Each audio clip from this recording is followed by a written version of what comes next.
Good morning दोस्तों, फिर से एक नए दिन में भाई सुबह सुबह उठ के भाई परी के साथ खेलते खेलते देखिए कैसे खेल रहे हैं परी। हम चले गए भाई फिर हमारे नए घर पे जो उधर आईपीएस किया था भाई, तो अपन उधर पानी डालने के लिए चले गए।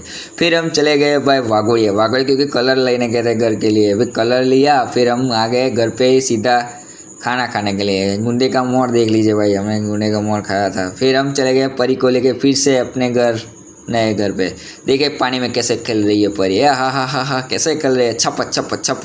और हम भाई फिर से आ गए रामापीर के दर्शन करने के लिए, क्योंकि आज महासुद बीज था, इसलिए हम चले गए गुताल यार बहुत सारी लाइन थी, आप देख सकते हो आगे अभी आएगा वीडियो। देखिए कितनी सारी लाइनें माई भक्तों की।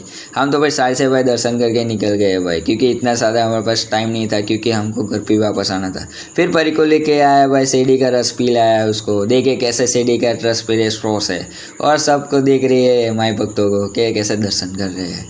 फिर हम आ गए भाई घर पे आके भाई हमने खाया, फिर से भी हांडवा खाया। हांडवा खाते ही भाई हमको नींद आ गई भाई, फिर हम सो गए। Good bye.